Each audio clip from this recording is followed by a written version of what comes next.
भारतीयांची सगळ्यात आवडती डिश कोणती या प्रश्नाचं उत्तर स्विगीच्या वार्षिक अहवालात समोर आलंय।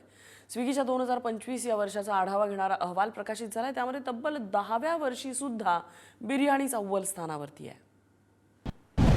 वर्षभरात देशात 9.3 कोटी बिर्याणीच्या ऑर्डर्स, सेकंदाला येत आहेत बिर्याणीच्या 4 ते 5 ऑर्डर्स।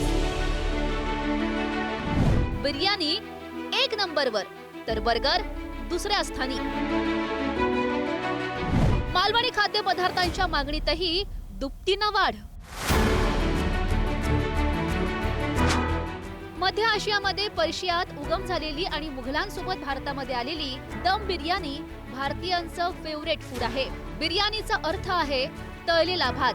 मुघलांसोबत भारतामध्ये आलेल्या बिर्याणीत प्रदेशानुसार चवीमध्ये बदल झाले आणि त्यातून आकाराला आली प्रसिद्ध हैदराबाद बिर्याणी, लखनौची बिर्याणी तर तामिळनाडूतील अंबूर बिर्याणी। 2025 मध्ये भारतीयांनी सर्वाधिक ऑर्डर्स केलेल्या पदार्थात बिर्याणी 1 नंबरवर आहे। 2025 मध्ये वर्षभरात 9.3 कोटी बिर्याणीच्या ऑर्डर्स आल्यात। प्रत्येक सेकंदाला 4 ते 5 बिर्याणींची विक्री होते।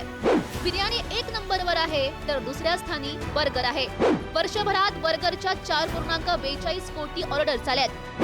तिसऱ्या स्थानावर पिझ्झा, वर्षभरात 4.1 कोटी ऑर्डर्स आल्यात। डोसा चौथ्या स्थानी, वर्षभरात 2.62 कोटी ऑर्डर्स आल्यात। नाश्त्यासाठी इडलीला पसंती मिळाली आहे। 1.1 कोटींच्या ऑर्डर्स आल्यात। 34 लाख समोसा आणि 29 लाख चहाच्या ऑर्डर्स आल्यात। गोडासाठी गुलाबजामच्या 45 लाख ऑर्डर्स आल्यात। वर्षभरापूर्वी दाक्षिणात्य डोसा, इडलीला मागे टाकून बर्गर आणि पिझ्झाची मागणी वाढल्याचं पाहायला मिळालंय।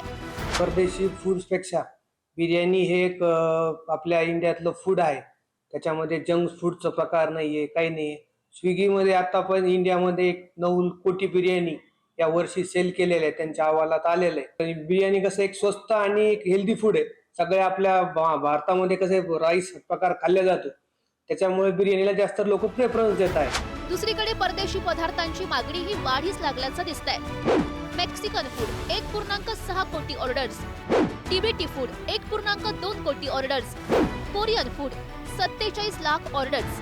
परदेशी खाद्यपदार्थांना दिवसेंदिवस मागणी वाढत असल्यानं देशाची टेस्ट बदलत असल्याचं स्विगीचा वार्षिक अहवाल सांगतोय। परदेशी खाद्यपदार्थांची मागणी वाढत असली तरी प्रादेशिक खाद्यपदार्थांच्या मागणीतही वाढ नोंदवण्यात आली आहे। मलाबारी, राजस्थानी, मालवणी खाद्यपदार्थांना मागणी वाढली आहे। वर्षभरात मालवणी खाद्यपदार्थांना दुपटीनं मागणी वाढली आहे। म्हणजे स्थानिक चवीच्या मागणीतही वाढ होताना दिसते। प्रामुख्याने दुपारी लंच ऐवजी डिनरला वेगवेगळे पदार्थ चाखण्यावर भारतीयांचा भर दिसतोय। लंचच्या तुलनेत डिनरसाठी ऑर्डर्सची संख्या 32% वाढल्याचं समोर आलंय। उत्तरेतील रोटी, पनीरचे पदार्थ आणि दक्षिणेतील इडली, डोसा ही भारतीयांची रुची दिवसेंदिवस बदलते, हे या अहवालातून स्पष्ट होत आहे। ब्युरो रिपोर्ट, पुढारी न्यूज, मुंबई।